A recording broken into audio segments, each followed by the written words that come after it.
మీరిలాగందరూ యెహోవా నీవు నా మీద కోపపడితివి, నీ కోపము చల్లారెను, నిన్ను స్తుతించుచున్నాను, నీవు నన్ను ఆదరించి ఉన్నాను.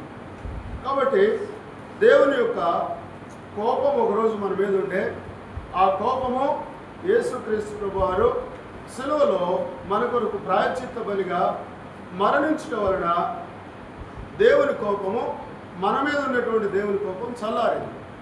కాబట్టి దేవుణ్ణి తాను స్తుతిస్తా ఉన్నాడు. ఇదే మన అనుభవం అయి ఉండాలా. మనం కూడా దేవుణ్ణి ఆరాధించడానికి వచ్చినాం. ఒకప్పుడు దేవుని కోపము మన మీద కూడా ఉన్నది. కాబట్టి ఆ కోపం చల్లారింది యేసుక్రీస్తు ప్రభువారి యొక్క బలియాగం ద్వారా, యేసుక్రీస్తు ప్రభువారి యొక్క బలియాగం ద్వారా.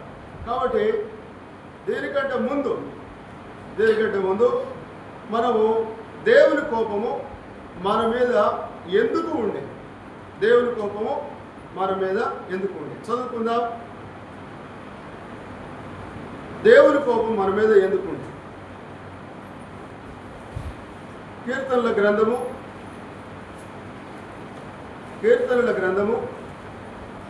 38వ అధ్యాయం. కీర్తనల గ్రంథము 38వ అధ్యాయము 4వ వచనం. కీర్తనల గ్రంథము 38వ అధ్యాయము 4వ వచనం.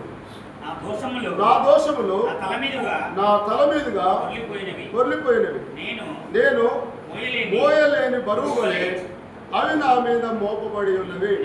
కాబట్టి ఇక్కడ నా దోషములు నా తల మీదుగా పొర్లిపోయినవి అని అంటాడు.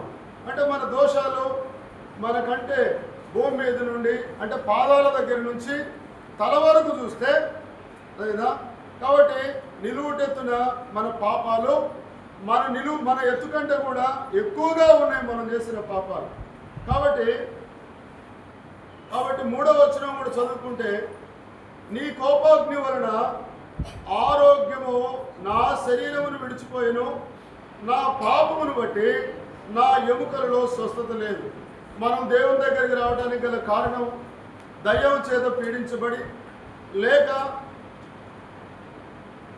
ఆరోగ్యము క్షీణించి, దయ్యం చేత పీడించబడి, లేకపోతే మంత్రశక్తుల చేత పీడించబడి, లేక ఆరోగ్యం క్షీణించి మనం దేవుని దగ్గరికి వచ్చినాం. దీనంతటి కారణము మన దోషము అని బైబిల్ సెలవిస్తూ ఉంది. కాబట్టి మన దోషములు మన మీదుగా పొర్లిపోయినాయి. కాబట్టి అవి మోయలేని బరువు వలె నా మీద మోపబడి ఉన్నవి అని రాయబడింది. కాబట్టి మనందరం కూడా దోషులము, మనలను నిర్దోషులుగా చేయాలని దేవాది దేవుడు ఆయన ఈ లోకానికి వచ్చాడు. ఆయన ఈ లోకానికి వచ్చి మనము దోషములు చేసినటువంటి దోషం మన మీద మోపబడి మనం మోయలేని బరువుతో కూడినటువంటి దోషాలు. దాని కొరకే ఇప్పుడు మనం మోయలేకపోతా ఉన్నాం అని అంటే దాని అర్థము మనం సమాజంలో చూస్తూ ఉంటాం జీవితాన్ని ఒత్తిడిని, లేక ఆ యొక్క భయంకరమైన యెషయా గ్రంథము 53వ అధ్యాయం. యెషయా గ్రంథం 53వ అధ్యాయము. యెషయా గ్రంథము 53వ అధ్యాయం.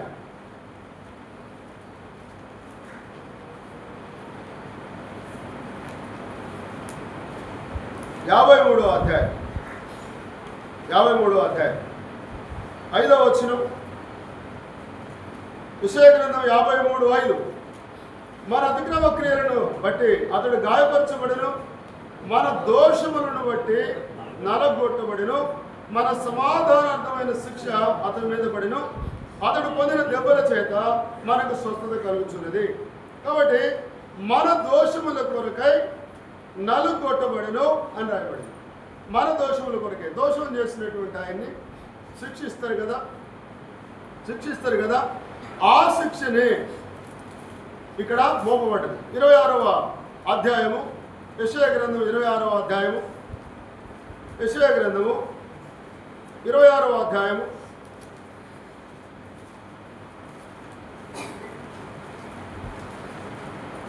యెషయా గ్రంథము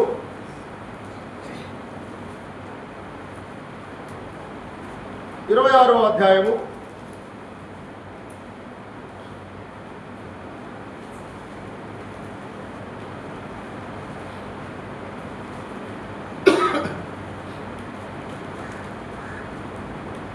26వ అధ్యాయము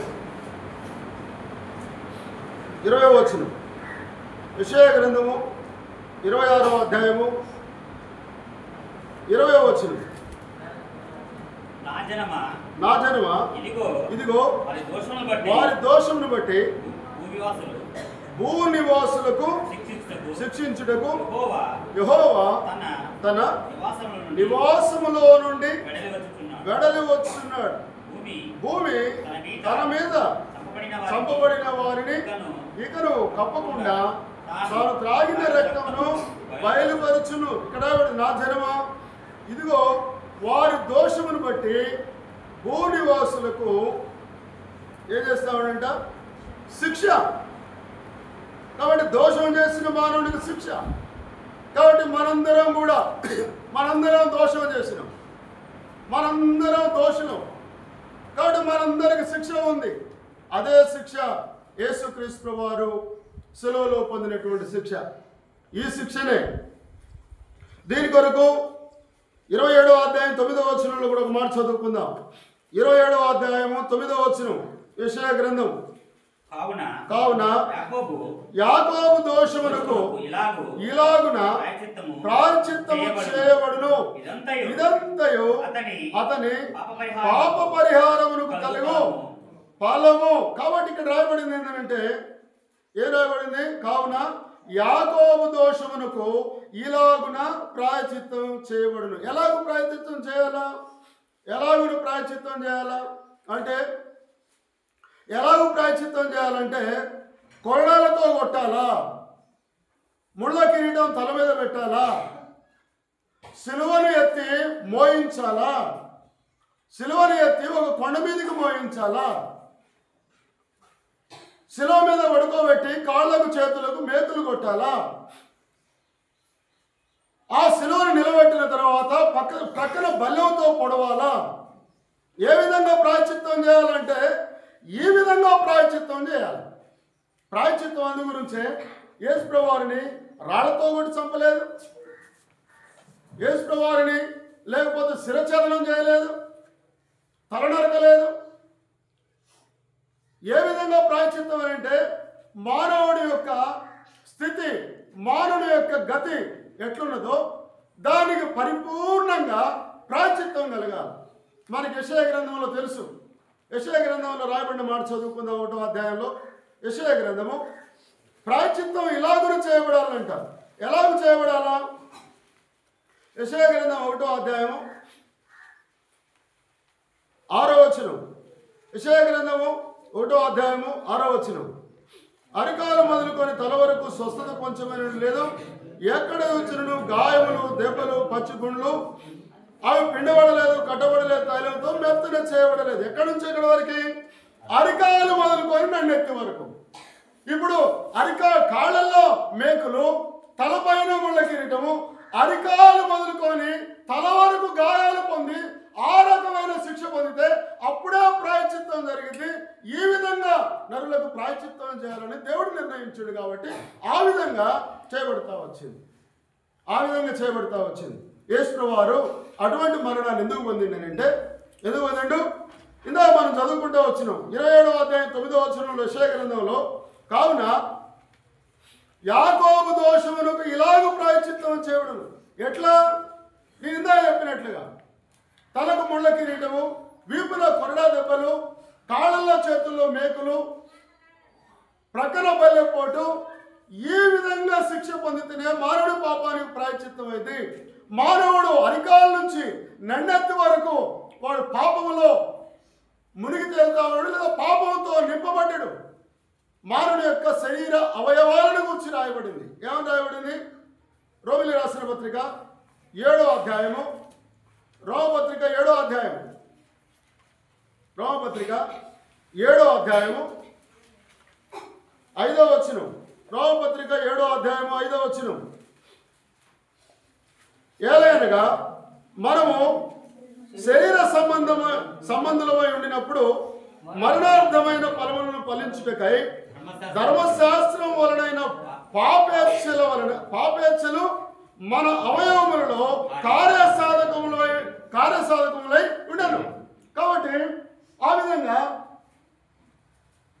మన శరీర అవయవంలో పాపపు కోరికల చేత అవి అవయవాలు నిండుకొని ఉన్నాయి.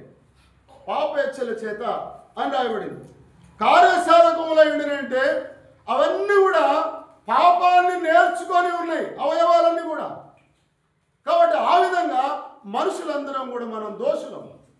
మనందరి శిక్ష అని రాయబడింది. అందరి శిక్ష. చదువుకుందాం. యెషయా గ్రంథము 57వ అధ్యాయము. యెషయా గ్రంథం 57వ అధ్యాయము 53వ అధ్యాయము. యెషయా గ్రంథము 53వ అధ్యాయము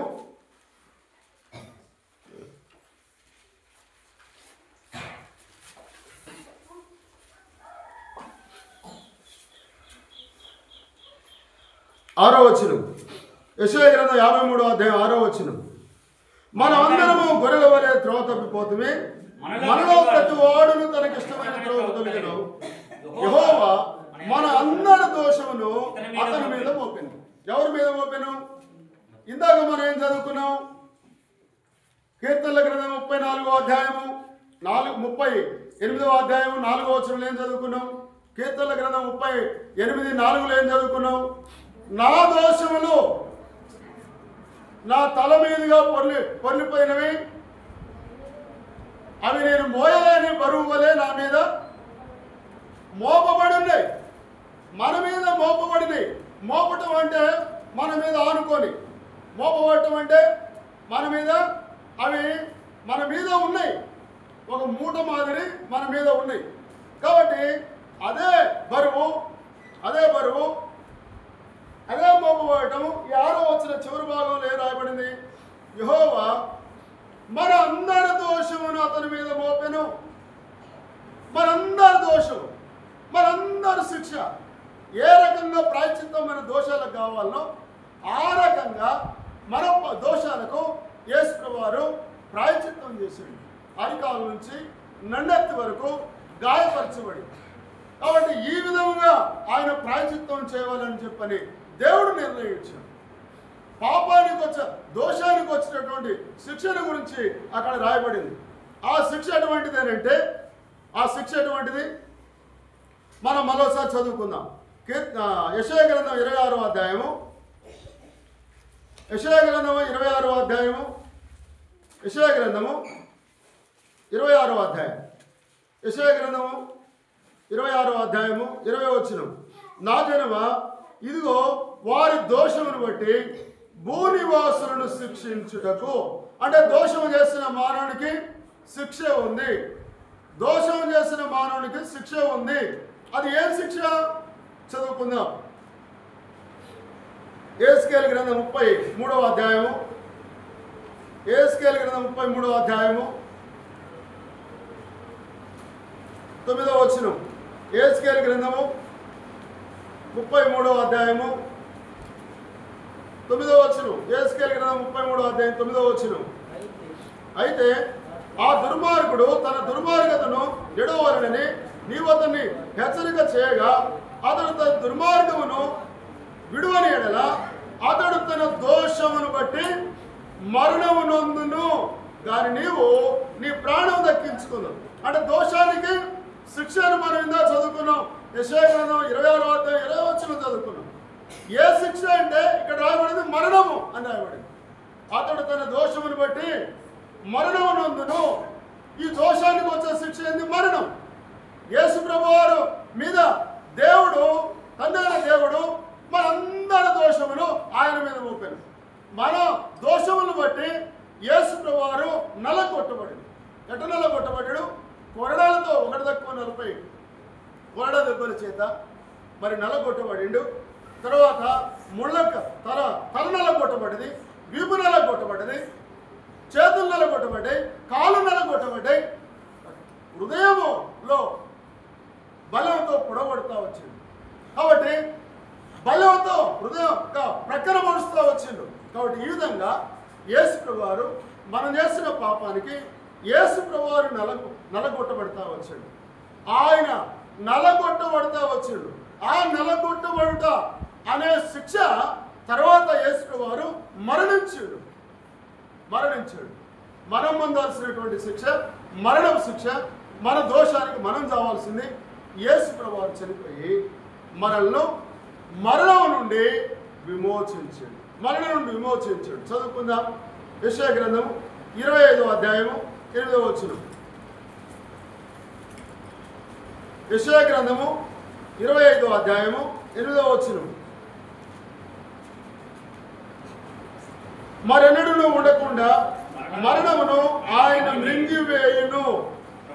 ప్రభువైన యెహోవా ప్రతివాని ముఖం మీద బాషో బిందువులను తుడిచివేయును. భూమి మీద నుండి నా జనుల నిందను తీసివేయును.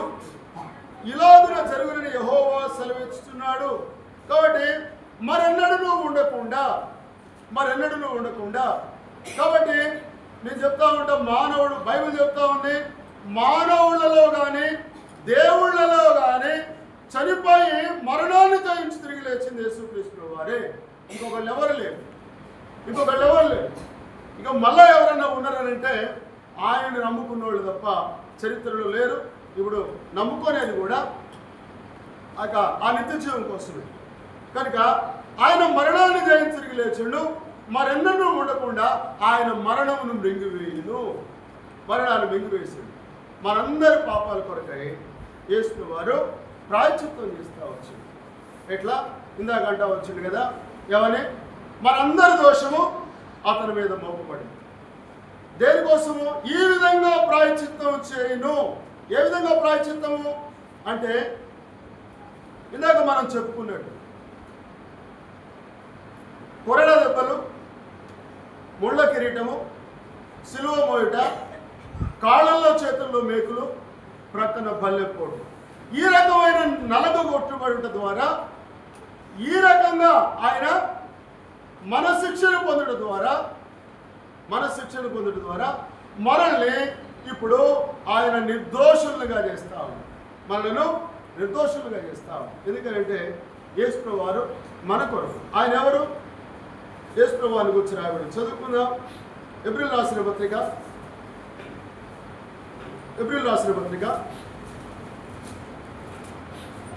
7వ అధ్యాయము 26వ వచనం.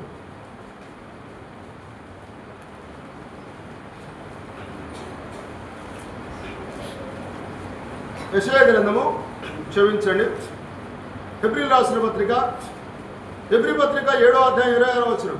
పవిత్రుడును నిర్దోషి. యేసు ప్రభువారు ఎవరు అంటే నిర్దోషి. కాబట్టి దోషం చేసిన మనలను విడిపించడానికి మన కొరకై ఆయన నిర్దోషి అయి ఉండి 9వ అధ్యాయము 14వ వచనం. 9:14 ఎబ్రీ పత్రిక 9:14. నిత్యుడగు ఆత్మ ద్వారా తను దేవునికి నిర్దోషినిగా అర్పించబడిన క్రీస్తు యొక్క రక్తము నిర్జీవ క్రియలను విడిచి జీవము గల దేవుణ్ణి సేవించుటకు నీ మనస్సాక్షిని ఎంతో ఎక్కువగా శుద్ధి చేయును. ఇక్కడ రాయబడింది, నిత్యుడగు ఆత్మ ద్వారా తను దేవునికి నిర్దోషి దోషములు చేసిన ఇశ్రాయేలు ప్రజల కొరకు కూడా ఆనాడు అర్పించినటువంటివి కూడా నిర్దోషమైన, లేదా ఏమంటారు, పావుర పిల్లలు కానీ లేదా 2 తెల్ల గువ్వలను కానీ ఇట్లా రాయబడింది, నిర్దోషమైనటువంటి వాటి. తర్వాత నిర్దోషమైన ఏడాది గొర్రె పిల్లని కానీ ఏడాది అయినటువంటి దూడని కానీ లేవ్యాకాండము 1వ అధ్యాయము 3వ వచనం. లేవ్యాకాండము 1వ అధ్యాయం 3వ వచనం. అతడు నిర్దోషిగా దేవునికి తను తాను బలిగా అర్పణముగా అర్పించుకున్న కారణాన ఈరోజు మనము దోషము నుండి విమోచన కలిగింది. మనందరం కూడా దోషులము. మనల్ని దేవుడు చూసినప్పుడు మనము దోషులముగా ఉన్నాము. దేవుని కోపం మన మీద ఉంది. ఆ దోషాన్ని బట్టి దేవుడు మనకు శిక్ష విధించిండు. ఆ శిక్ష అది మరణ శిక్ష. అయితే నిర్దోషి అయినటువంటి యేసుక్రీస్తు వారు దోషులమైన మన కొరకై నిర్దోషులై ఉండి ఆయన మనందరి దోషపు శిక్షను ఆయన భరించిండు శిలువలో. దాని కొరకు ఇప్పుడు మనం ఆ దోషము నుండి విమోచించబడి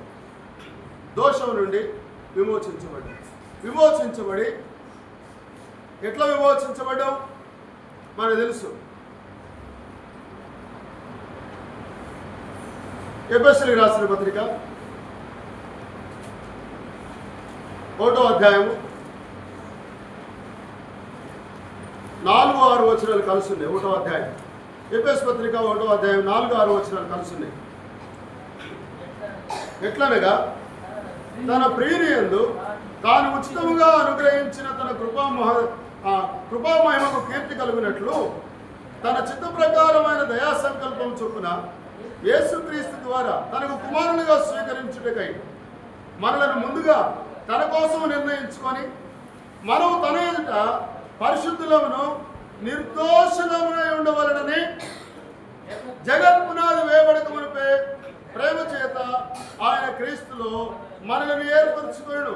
ఇక్కడ ఏదంట యేసు ప్రభు నందు మనం పరిశుద్ధులమును ఎవరి ఎదుట మనము తన ఎదుట దేవుని ఎదుట పరిశుద్ధులమును నిర్దోషులమునై ఉండవలనని జగత్పునాది వేయబడక మునిపే ప్రేమ చేత ఆయన క్రీస్తులో మనల్ని ఏర్పరచుకోడు. మనల్ని దోషులమైన మనలను నిర్దోషులుగా చేయడం కొరకు దేవుని ఎదుట దోషం లేకుండా నిర్దోషులుగా నిలబెట్టడం కొరకు ఆయన ఏం చేస్తూ వచ్చిందంటే కొలస్సీలకు రాసిన పత్రిక 1వ అధ్యాయం కొలస్సీ పత్రిక 1వ అధ్యాయం కొలస్సీ పత్రిక 1వ అధ్యాయము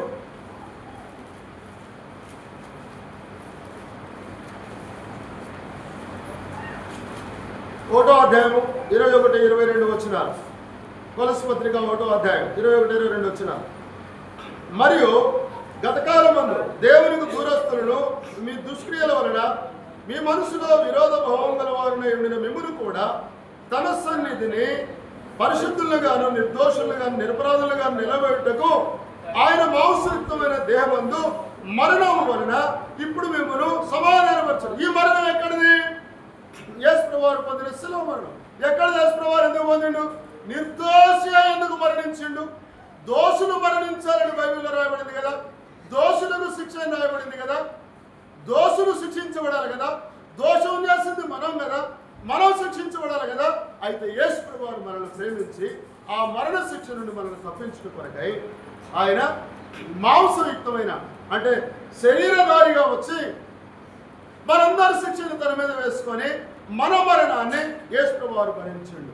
కాబట్టి మనందరి శిక్ష యేసు ప్రభువారు పొంది దేని కొరకు అంటే మనలను మన దోషాన్ని నుండి విడిపించడానికి, మన దోషాన్ని క్షమించడానికి, మన దోషానికి రావాల్సిన శిక్షను తొలగించడానికి, తీసివేయడానికి యేసు ప్రభువారు తానే మన కొరకై మన దోష శిక్షను ఆయన పొందుతా వచ్చిండు, ఆయన భరిస్తూ వచ్చిండు. అందుకోసమే ఇక్కడ ఇందాక ఏం రాబడింది? మనము ఆయన ఎదుట లేదా తన ఎదుట అని ఎఫెసీ పత్రికలో చదువుకున్నాం. ఇక్కడే రాబడింది తన సన్నిధిని అంటాడు. అంటే దేవుని సన్నిధిలో దేవుని ఎదుటికి మనం తీసుకురాబడ్డాం. ఎట్లా వచ్చినాం? మనల్ని యేసు ప్రభువారు నిర్దోషులుగా చేసిండు.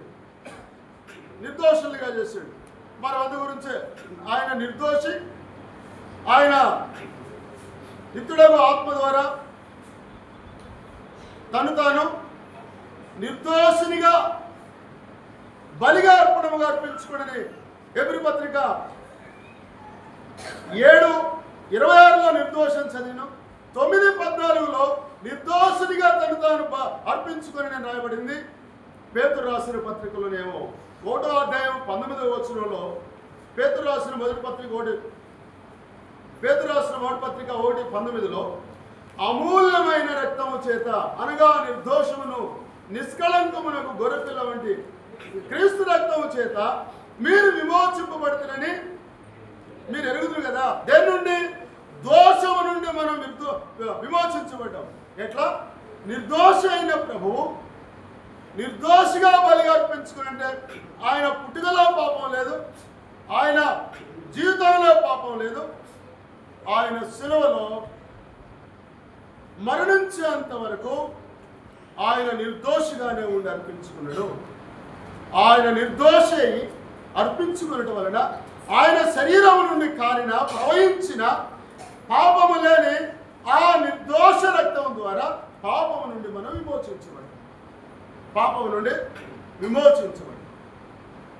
విమోచించబడి ఈరోజు మనం దేవుని సన్నిధానానికి వచ్చినాం, దేవుని ఎదుటికి వచ్చినాం. దేని కొరకు అంటే దేవుణ్ణి ఆరాధించడానికి, దేవుణ్ణి కనపరచడానికి, దేవుణ్ణి కీర్తించడానికి. ఆయన దోషం చేసింది మన దోషములు మనం మోయలేని బరువు. అందు గురించి యేసుక్రీస్తు వారు కూడా వాళ్ళు దేవుడే కొంతమందికి తెలియపరచడానికి ది ప్యాషన్ ఆఫ్ ది క్రైస్ట్లో ఒకటి,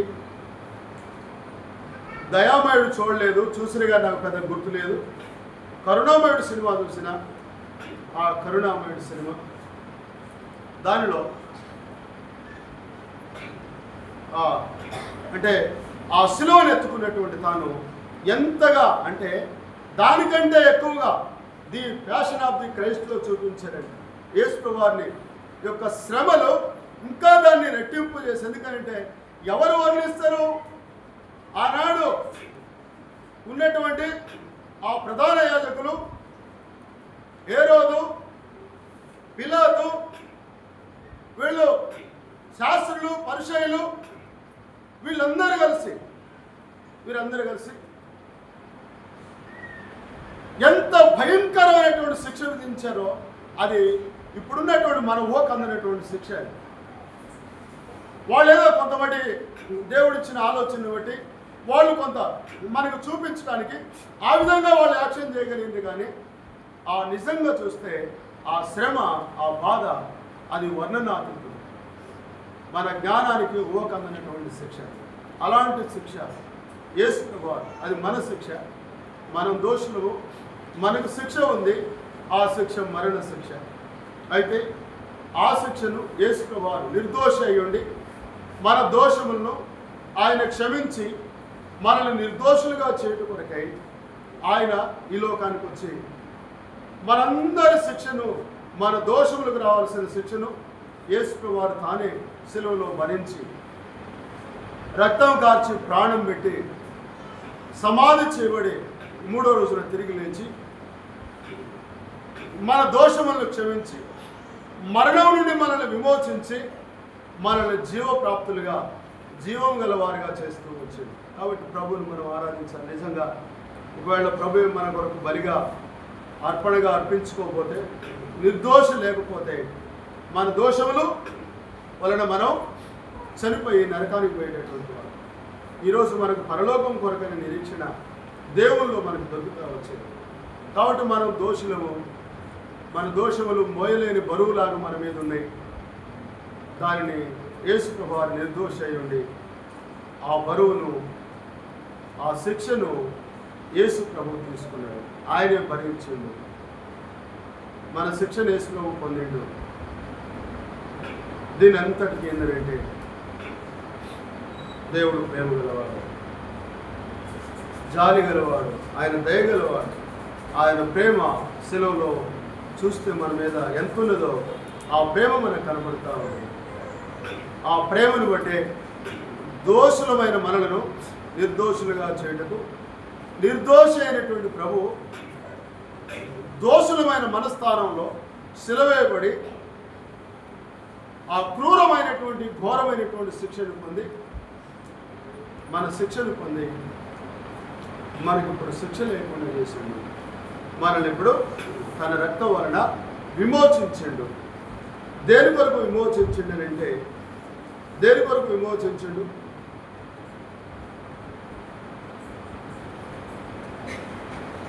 దెస్సలోనికీయులకు రాసిన మొదటి పత్రిక 5వ అధ్యాయము. దెస్సలోనికీయులకు రాసిన మొదటి పత్రిక, దెస్సలోనికీయులకు రాసిన మొదటి పత్రిక 5వ అధ్యాయం. దెస్సలోనికీయులకు రాసిన మొదటి పత్రిక 5వ అధ్యాయము 10వ వచనం. 5వ అధ్యాయం 10వ వచనం. మనం మేల్కొని ఉన్నను నిద్రపోవచ్చును, తనతో కూడా జీవించు నిమిత్తం ఆయన మన కొరకు మృతి పొందింది. కాబట్టి ఇప్పుడు మనం జీవించేవారు, జీవప్రాప్తులం. కాబట్టి దేవునితో కూడా సదాకాలము యేసువారితో కూడా ఉంటామని నిరీక్షణ ప్రభు మనకిచ్చాడు. ఒకప్పుడు మనము దోషులము, దోషానికి వచ్చే శిక్ష ఉంది. అది మరణ శిక్ష, అగ్నిగంధకాలతో మండే గుండము, నరకం.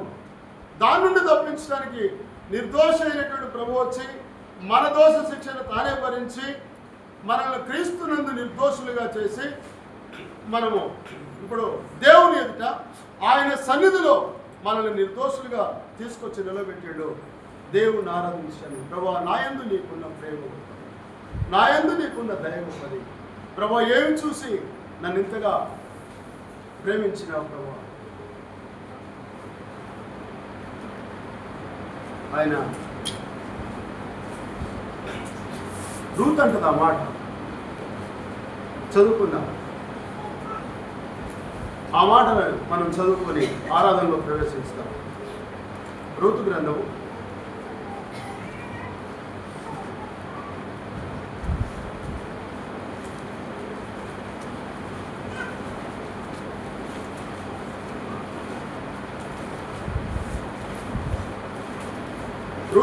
2వ అధ్యాయము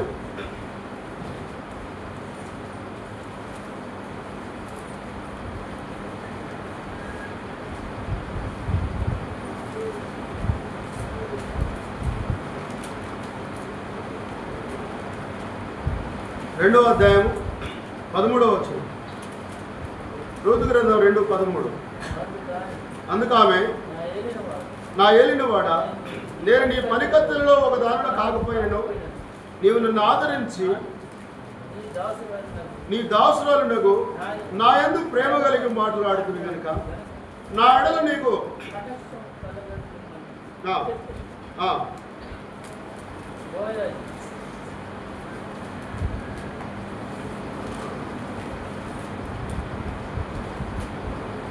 పదవచనం 2:10. అందుకు ఆమె సాగిలపడి తల వంచుకొని, ఏమి తెలిసి పరదేశునైన నా యందు లక్ష్యముంచినట్లు నీకు కటాక్షం కలిగినో అని చెప్పగా, బోయజు, నీ పెనిమిటి మరణమైన తరువాత నీవు నీ అత్తగా చేసినదంతా నాకు తెలిసినది. కాబట్టి ఎంత గొప్ప మాట అంటే 10వ వచనంలో, అందుకు ఆమె సాగిలపడి తల వంచుకొని, ఏమి తెలిసి పరదేశులైన నా యందు లక్ష్యముంచినట్లు నీకు కటాక్షం కలిగినో అని చెప్పగా, ఏం తెలిసి? అందు గురించే అనేకులు పాటలు రాశారు, అనేకులు ప్రభువులు సేవించారు, అనేకులు చాలామంది మంచు పర్వతాల్లో సాధు సుందర్ సింగ్ గారు, తర్వాత ఆ టిబెట్ ప్రాంతంలో. కాబట్టి ఎముకలను కొరికే చలి, అలాంటి చలిలో కూడా దోషులైనటువంటి మానవులను దేవుడు ప్రేమించినప్పుడు ఈ దోషం ఎక్కడా పోవట్లేదు, ఈ పాపం ఎక్కడా పోవట్లేదు, నదుల్లో మునిగితే పోవట్లేదు, యజ్ఞం చేస్తే పోవట్లే, యాగం చేస్తే పోవట్లే, బళ్ళు అర్పిస్తే పోవట్లే, కోరేట్లో మునిగితే పోవట్లే, లేదా కాయలు పండ్లు అర్పిస్తే పోవట్లేదు, గుళ్ళ చుట్టూ ప్రదక్షిణాలు చేస్తే పోవట్లేదు, బట్టలు మార్చుకుంటే పోవట్లేదు. ఈ దోషం ఎక్కడ పోని దోషము ఉట్టిగానే పాపినంటే క్షమించి ఈ దోషాన్ని పరిహరించనని చెప్పి ఒకళ్ళు పాటలు రాస్తే ఎందుకో నన్ను ఇంతగా ప్రేమించదు అనే పాట పాడుకుంటే అది ఎంత అర్థవంతమైనటువంటి పాట. మంచు ప్రాంతాల్లో ఉండేటటువంటి వాళ్ళు ఎప్పుడు బూట్లు వాడతారు, సాక్షులు వాడతారు, చేతులకి గ్లౌజులు వాడతారు. ఆయన చెప్పులు లేకుండా తిరిగి సేవ చేసింది.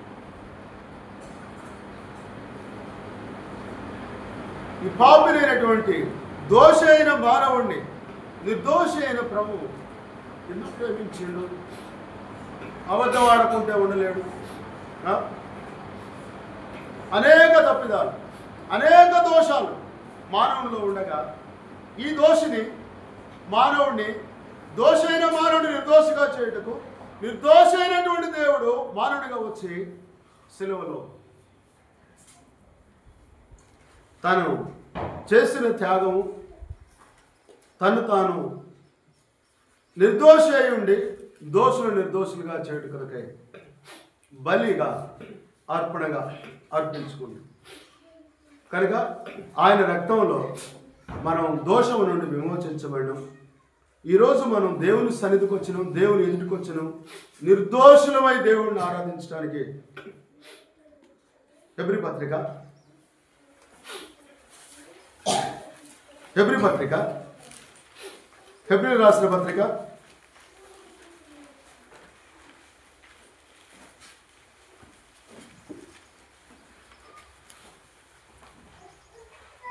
10వ అధ్యాయం 19-20 వచ్చిన హెబ్రీ పత్రిక 10వ అధ్యాయము 19-20 వచ్చిన సహోదరులారా, యేసు మన కొరకు ప్రతిష్ఠించిన మార్గమున అనగా నూతనమైనదియు జీవము గలదియు ఆయన శరీరమును తెర ద్వారా ఏర్పరచబడినదినైన మార్గమున ఆయన రక్తం వలన పరిశుద్ధ స్థలమందు ప్రవేశించుటకు మనకు ధైర్యం కలిగి ఉన్నది కనుకను ఆయన పరిశుద్ధ స్థలంలో ప్రవేశించుటకు మనకు ధైర్యం కలిగించింది ఆయన రక్తమే.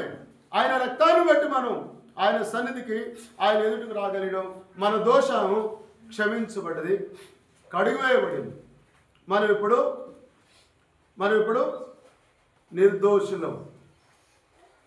నిర్దోషులై మనం దేవుణ్ణి ఆరాధించడానికి వచ్చినాం. దోష నివారణ చేయబడిన వాళ్ళు దేవుణ్ణి ఆరాధించేది, దోషం నుండి క్షమాపణ పొందిన వాళ్ళు, కడిగివేయబడిన వాళ్ళు దేవుణ్ణి ఆరాధించేది. నీ జీవితంలో ఇంకా నీ పాపాలు, నీ దోషాలు అట్లనే ఉంటే యేసు ప్రభువా నేను దోషిని, నేను పాపిని, నన్ను క్షమించమని చెప్పని అడుగు. ప్రభు నిన్ను క్షమిస్తాడు. అనేకులు ఎందుకు ఆ రూతు విషయంలో మనం చూస్తూ వచ్చినాం.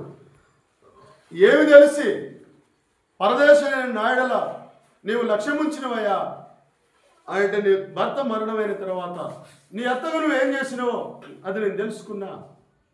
కాబట్టి ఆ పరలోకము బోయేజు, ఆ పరలోకము అందినటువంటి దేవుడు మన యందు ఆయన దయ తెలిసిండు.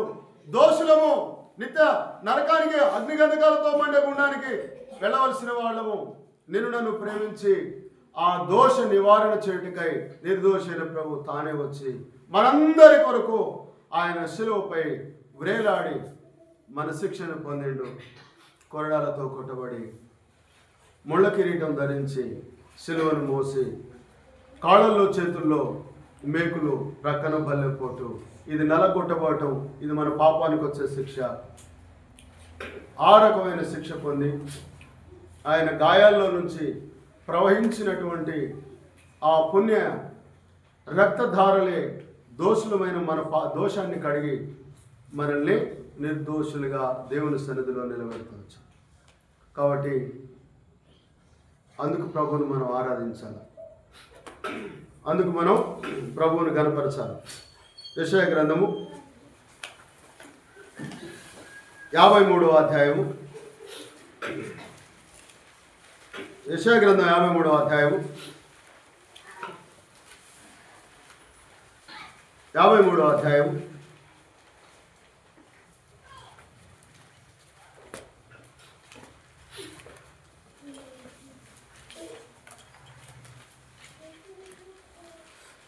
11వ వచనం చివరి భాగం, చివరి లైన్ చదువుకుందాం. అనేకులను, సరే అదే చదువుకుందాం. అతడు తను కలిగిన వేదన చూసి తృప్తి నందును. నీతిమంతుడైన నా సేవకుడు జనుల దోషమును భరించి తనకున్న అనుభవ జ్ఞానం చేత అనేకులను నిర్దోషులుగా చేయాలి. కాబట్టి ఇక్కడ రాయబడింది, నీతిమంతుడైన నా సేవకుడు జనుల దోషమును భరించి, అనగా దోష శిక్షను భరించి మనల్ని నిర్దోషులుగా చేసింది. మనల్ని నిర్దోషులుగా చేసింది. లేకపోతే మనందరం కూడా దోషులు. అందుగురించి ఆయన కోపం చల్లారింది, నేను ఆయన స్తుతించున్నానని మనం యెషయా గ్రంథం 12వ అధ్యాయంలో ఈరోజు క్యాలెండర్ వాక్యానికి పై వచనాన్ని మనం చదువుకుందాం. క్యాలెండర్ వాక్యం యెషయా గ్రంథం 12వ అధ్యాయం 2వ వచనం. ఇదిగో నా రక్షణ కారణభూతుడకు దేవుడు, నేను భయపడక ఆయన నమ్ముకొనుచున్నాను. యెహోవాయే నాకు బలము, ఆయన నా కీర్తనకు ఆస్పదము, ఆయన నాకు రక్షణాధారం. ఆయనకి ఇది ఆరాధనలో ఒక భాగం అయితే మొదటి వచనం, ఆ దినమున మీరెలాగందురు, యెహోవా నీవు నా మీద కోపడితివి, నీ కోపము చల్లారెను. నేను స్తుతించున్నాను, నీవు నన్ను ఆదరించి ఉన్నావు. కాబట్టి నేను స్తుతిస్తా ఉన్న ప్రభువా, ఎందుకో నేను దోషం చేసినప్పుడు నీవు నా మీద కోపడ్డావు. అయితే నీ ప్రియకుమారుడు నా దోష శిక్షను భరించిన శిలువలో. కాబట్టి నీ కోపం చల్లారింది ఇప్పుడు నా మీద. కాబట్టి ఇప్పుడు నీతో నాకు సమాధానం ఏర్పడింది. కాబట్టి నీతో నీ సన్నిధికి రాగలిగిన యేసు ప్రభు రక్తాన్ని బట్టి నీ ఎదుటికి రాగలిగిన నిన్ను ఆరాధిస్తా ఉన్నా ప్రభువా అని చెప్పని మనం చెప్పినప్పుడు దేవుడు మన యందు ఆనందిస్తాడు. సంఖ్యాకాండం 14:8 త్వరగా తీయండి. సంఖ్యాకాండం 14:8. సంఖ్యాకాండం 14:8. యెహోవా మన యందు ఆనందించినలా ఆ దేశంలో మనలను చేర్చి దాన్ని మనకిచ్చును, అది పాలు తేనెలు ప్రవహించు దేశం. ఇది పరలోక సంబంధమైన దేశాన్ని గురించి రాయబడింది ఈ మాట. నువ్వు చేసే ఆరాధన దేవునికి సంతోషం కలగాలి, దేవునికి సంతోషాన్ని కలిగించాలి. అదేవిధంగా మనము ఒక్కోసారి ఏం చేస్తూ ఉంటాం, ఒక మాట చదువుకుందాం. మలాకి గ్రంథము మలాకి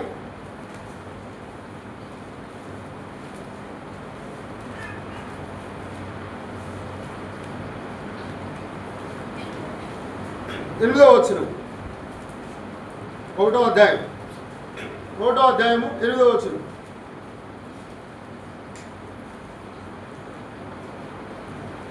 గుడ్డిదారిని తీసుకొని బలిగా అర్పించినలా అది దోషం కాదా? కుంటిదారినైనను రోగం గలదారినైనా అర్పించినలా అది దోషం కాదా? అటు వాటిని నీ అధికారికి నీవిచ్చినలా అతడు నీకు దయచూపునా, నిన్ను అంగీకరించిన అని సైన్యములకు అధిపతిగా యెహోవా అడుగుచున్నాడు.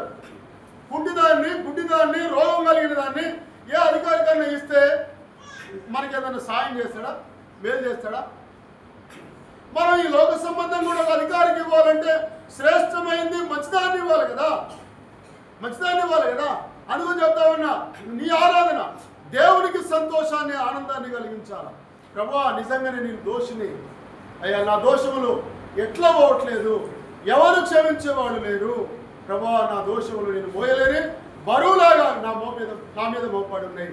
ప్రభువా నేను పడే వేదన, నా బాధను చూసి నిర్దోషిని ప్రభువా ఈ లోకానికి వచ్చినావు. ప్రభువా నా దోష శిక్షను నువ్వు శిలువలో భరించినావు, నాకు ఈ విధంగా ప్రాయశ్చిత్తం చేసినావు. ప్రభువా నువ్వు కార్చిన రక్తం ద్వారా నా దోషం నుండి నన్ను విమోచించినావు. ప్రభువా ఈరోజు నీ సన్నిధానమునకు, నీ సన్నిధికి, నీ ఎదుటికి నీ రక్తం వలన నన్ను నడిపించినావు. ఈరోజు నేను నిన్ను ఆరాధిస్తూ ఉండే ఆ భాగ్యము నీ రక్తం వలన, నీ ప్రేమ చేత, నీ దయ చేత నాకు అనుగ్రహించిన ప్రభువా అని చెప్పని, అంటే నీ సెలవు బలియాగం ద్వారా అని చెప్పానంటే ప్రభు నీ ఎందుకు ఆనందిస్తాడు. సంగతి ఉండాలి, ఆరాధనలో విషయం ఉండాలి. ఏ విషయం? నువ్వు దోషిగా ఉన్నావు, నీ దోషం ఎట్లా పోయింది? ఇప్పుడు నిర్దోషమైనవు. నువ్వు దోషిగా పుట్టినావు, ఇప్పుడు నిర్దోషమైనవు. యేసు ప్రభువారు ఏం చేస్తా నీ కొరకు నిర్దోషమైనవు. ఈ విషయం ఉండాలి ఆరాధనలో. ఏదో గుడగుడ ఆరాధన చేస్తే అందరూ ఆమెనంటే అయిపోయింది కాదు. నేర్చుకున్న ఆరాధన కాదు, నీ చమత్కార ఆరాధన కాదు, మాటలతో పెదవులతో చేసే ఆరాధన కాదు, హృదయాంతరంగంలో నుండి వచ్చే ఆరాధన కావాలా. దేవుడిని ఏంది ఆనందించాలని కోరుతాము, ఆనందించాలని కోరుతాము. నీ దోషాన్ని పరిహరించిన ప్రభు నీ నుండి ఆరాధన కోరుతావు. నీ ఆరాధన వలన దేవుడు ఆనందిస్తే ఆ పరలోక రాజ్యాన్ని నీకు ఇవ్వగలుగుతావు. ఆ రాజ్యానికి దేవుడు నన్ను పిలిచింది. నరకంలో కాలవలసిన నన్ను తన నిర్దోష రక్తం చేత మన దోషము నుండి విమోచించి మనం దూరస్థులముగా ఉండి దేవుని కోపానికి ఉగ్రతకు గురి కావలసిన మనము యేసు ప్రభు రక్తం ద్వారా మన దోషం కడిగివేయబడి మనం ఈరోజు దేవుని ఉగ్రత పొందేదానికి బదులుగా దేవుని మందిరం సన్నిధికి లేక ఆయన ఎదుటకు తీసుకొని రావడం, ఆయన ఆరాధించడం, ఇదెంత గొప్ప భాగ్యం, ఇదెంత గొప్ప భాగ్యం. కాబట్టి దానికి తగినట్టుగా మనం ఆరాధించాలా. ఆ విధంగా ఆరాధించడం వలన దేవుడు మన యందు ఆనందిస్తాడు.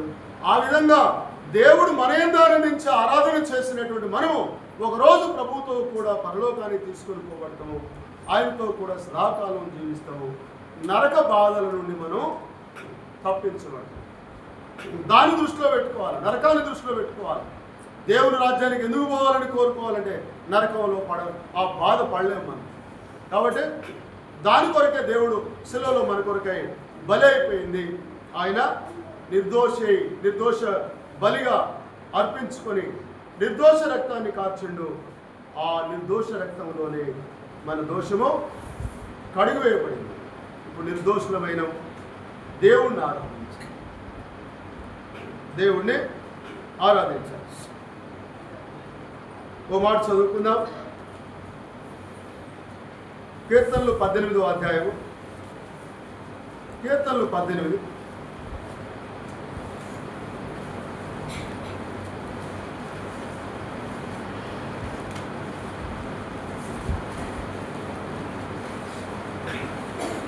కీర్తనలు 18.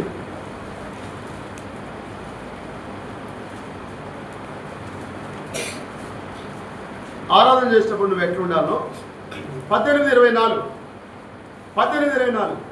కావున యెహోవా నేను నిర్దోషిగా నుండుట చూచి తన దృష్టి కనబడిన నా చేతుల నిర్దోషత్వాన్ని బట్టి నాకు ప్రతిఫలం ఇచ్చారు. కాబట్టి దేవుడు నిన్ను చూసినప్పుడు నువ్వు నిర్దోషిగా కనబడాలి. ఒకవేళ ఏదైనా అంటిందా కడుక్కునే అవకాశం ఉంది. 26వ అధ్యాయం కీర్తనలు 26:6 వచనం. కీర్తనలు 26వ అధ్యాయం 6వ వచనం. నిర్దోషిని నా చేతులు కడుక్కొందును, యెహోవా నీ బలిపీఠం చుట్టూ ప్రదక్షిణం చేయదును. కాడిగడటు నిర్దోషిని నా చేతులు కడుక్కొందును. కాబట్టి ఏదైనా అంటిందా నిర్దోషం కాడని కడుక్కో, నీ హృదయాన్ని కడుక్కో, నీ చేతుల్ని కడుక్కో. ఇక నిలువెల్లని దోషంతో ఉన్నవా, ప్రభా నీ రక్తాన్ని నాపై ప్రోక్షించు, అయ్యా నీ రక్తాన్ని నా మీద చల్లు, నీ రక్తాన్ని నా మీద చమురు, ప్రభా నీ రక్తాన్ని నాపై ప్రోక్షించు, ప్రభా నన్ను శుద్ధినిగా చెయ్యి, నన్ను నిర్దోషిగా చేయమని చెప్పని ప్రాధేయపడు. ప్రభు నిన్ను క్షమిస్తాడు. నిర్దోషిగా కనపడు, నిర్దోషిగా చేయబడు. ఆరాధన నాకు 4 మాటలు వస్తాయి, ఆరాధన చేస్తా, కుదరదు. దేవుడు ఆనందించాలంటే నువ్వు నిర్దోషిగా ఉండి దేవుణ్ణి కనిపించాలి, దేవుణ్ణి ఆరాధించాలి, దేవుణ్ణి స్తుతించాలి. నీ మీద ఉన్న కోపము యేసు ప్రభువు భరించింది. మన దోషముల శిక్ష, మన దోషములను ఆయన భరించింది శిలువలో, మనల్ని నిర్దోషులుగా చేసి. కాదు ప్రభుని ఆరాధించాలి. ప్రభా దోషులైన నా శిక్షను భరించి, నువ్వు నిర్దోషమై ఉండి దోషులైన నా శిక్షను భరించి నువ్వు నాకు ఏ శిక్ష విధి లేకుండా చేసినావు. ప్రభా నన్ను నిర్దోషునిగా చేసినావు, నీ రాజ్యానికి నన్ను వారసునిగా చేసినావు, నరకం నుండి మరణం నుండి తప్పించినావు. ప్రభు నా దోష శిక్ష నుండి నన్ను విమోచించడమయ్యా. నీ రక్తం వల్ల నేను పొందనాలు. ప్రభు నిన్ను నీ యందు ఆనందిస్తాడు. తన రాజ్యానికి నిన్ను సిద్ధపరుస్తాడు. ఆ రీతిగా ప్రభువుని ఆరాధించడానికి ప్రభు మనకు సహాయం చేయగా లేచులను పాడుకుందాం.